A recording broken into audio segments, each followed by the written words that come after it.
জনাব তারেক রহমান উনি একটি বক্তব্য দিয়েছেন।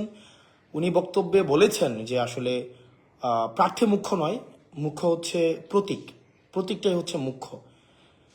এই বক্তব্যটা সিরিয়াসলি প্রবলেমেটিক একটা বক্তব্য। ওনার মতো একজন রাষ্ট্রপ্রণেতা যিনি হতে চাচ্ছেন বা হবেন মনে করছেন, ওনার জায়গা থেকে এই বক্তব্যটা হাইলি প্রবলেমেটিক একটা বক্তব্য। কারণ বলছি, এক নম্বর কারণ হচ্ছে যে একজন এমপি নাগরিক এবং রাষ্ট্রের মাঝে সেতুবন্ধনের কাজ করে। প্রতীক কিন্তু নাগরিক এবং রাষ্ট্রের মধ্যে কোনো সেতুবন্ধনের কাজ করে না। প্রতীক একটা সিম্বলিক জায়গা, একটা অর্নামেন্টাল জায়গা, প্রতীকের যে বিষয়টা। তো উনি বলছেন যে প্রতীককে ভোট দেওয়ার জন্য প্রতীকটাকে উনি মুখ্য করছেন।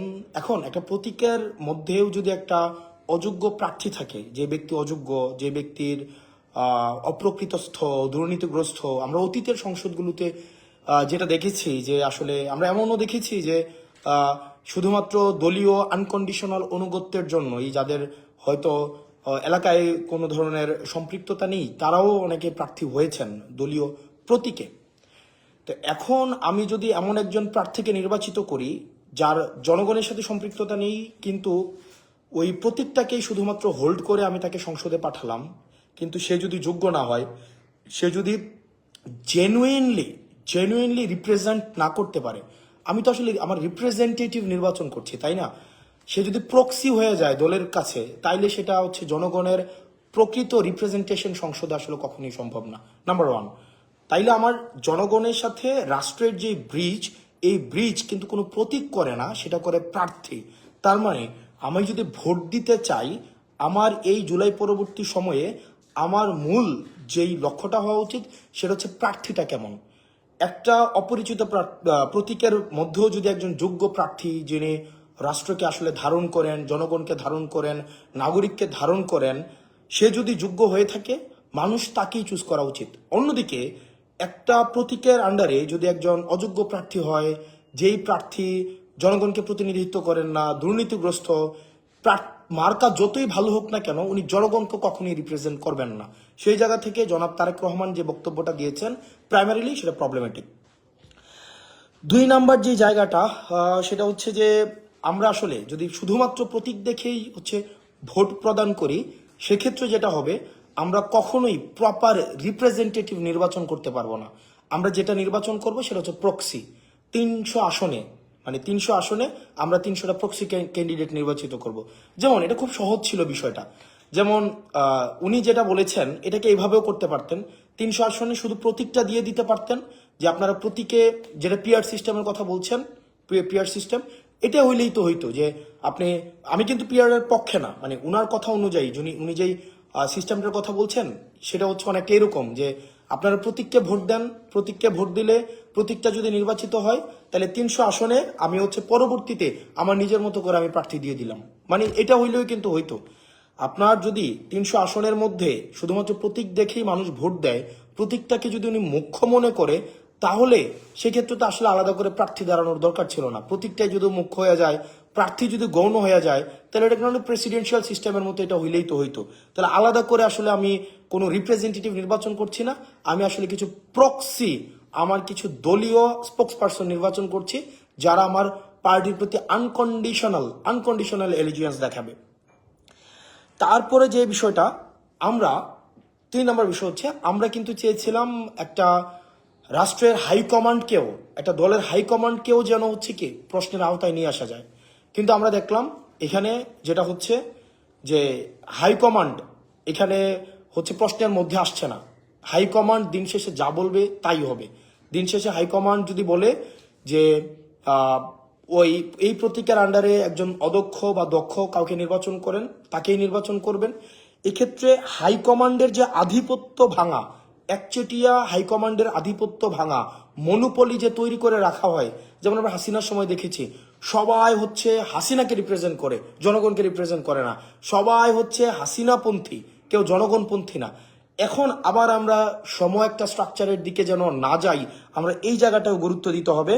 আমরা দেখলাম যে জিনিসটা, যেমন ধরেন প্রার্থী যদি গুরুত্বপূর্ণ না হইতো, আমার এলাকায় স্থানীয়ভাবে একটা প্রবলেম আছে, আমার স্থানীয়ভাবে আমার হচ্ছে অনেক ডোমেস্টিক প্রবলেম থাকে।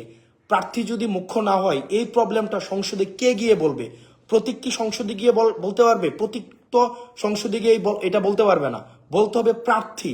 প্রার্থী ভয়েস আকারে সংসদে গিয়ে তার জনগণকে রিপ্রেজেন্ট করতে হবে।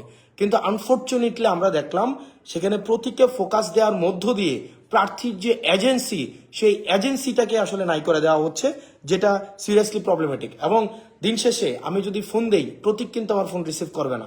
জনগণ যখন আজকে একটা সমস্যায় পড়বে, স্থানীয়ভাবে অবকাঠামোগত সমস্যা, ইনফ্রাস্ট্রাকচারের যে প্রবলেম, এডুকেশনের প্রবলেম, হেলথের প্রবলেম, আমাদের পলিসিগত জায়গা থেকে যা সমস্যায় থাকুক না কেন, দিন শেষে আমি যখন কল দিব, কোনো প্রতীক কিন্তু আমার ফোনটা রিসিভ করবে না।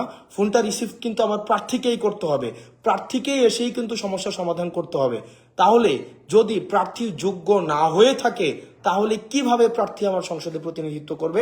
এই ব্যাপারটা আসলে প্রবলেমেটিক। দিন শেষে আমরা চেয়েছিলাম সংসদে 70 অনুচ্ছেদের মানে সংস্কার ঘটুক, অর্থাৎ দলের প্রতি যে একটা আনকন্ডিশনাল একটা সমর্থন থাকে দলের প্রতি, দল যে সিদ্ধান্ত নেয় সেই সিদ্ধান্তে আমরা কখনোই দেখা যায় দলীয় যারা আছে তারা কখনোই বিরোধিতা জানাতে পারে না। তো তারেক রহমান আজকে যে বক্তব্যটা দিয়েছেন, গতকাল যে বক্তব্যটা দিয়েছেন যে প্রতীকী মুখ্য, প্রার্থী মুখ্য না, এটার মধ্য দিয়ে এটাই স্পষ্ট হয় যে উনি 70 অনুচ্ছেদ থেকে আসলে বের হইতে চান না। অর্থাৎ উনার যেই এমপিরা নির্বাচিত হবে, উনার আন্ডারে যে এমপিরা নির্বাচিত হবে, আনকন্ডিশনালি উনাকে সাপোর্ট করবেন।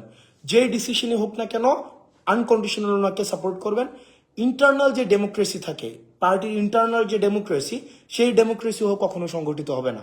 আপনার একটা দলে যদি ডেমোক্রেসি না থাকে, সেই ডেমোক্রেসি কখনোই রাষ্ট্র আকারে কখনো রিফ্লেক্টেড হবে না।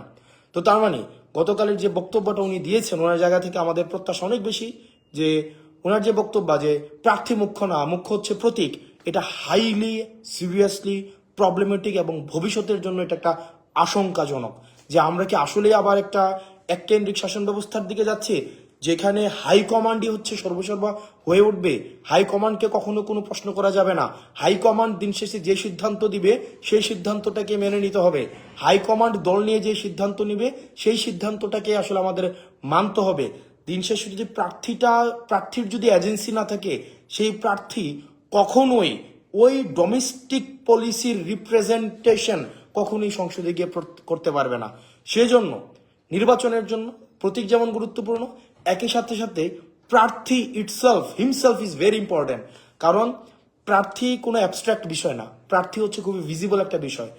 একটা চোর বাটপার, একটা দুর্নীতিগ্রস্ত মানুষ একটা দলের একটা প্রতীকে নিয়ে আসলে মানুষ শুধুমাত্র প্রতীকটা দেখেই ভোট দেওয়া উচিত না, বরং প্রার্থীর ব্যক্তিগত সক্ষমতা, ব্যক্তিগত দেশপ্রেম, ব্যক্তিগত যোগ্যতা, ব্যক্তিগত সামর্থ্য, ব্যক্তিগত পলিসি মেকিং এর ক্যাপাসিটি দেখেই ভোট দেওয়া উচিত। সেজন্য আমরা সারা বাংলাদেশে সবাইকে আহ্বান জানাবো, শুধুমাত্র মার্কা নয়, আবার শুধুমাত্র প্রার্থী নয়, একটা ভালো মার্কা এবং একটা ভালো প্রার্থী, দুইটার সমন্বয়ে আপনার ভোট, যাকে ইচ্ছা আপনি তাকে ভোট দেন, কিন্তু প্রার্থী দিন শেষে আপনার প্রতিনিধিত্ব করবে, মার্কা সংসদে আপনার প্রতিনিধিত্ব করবে না।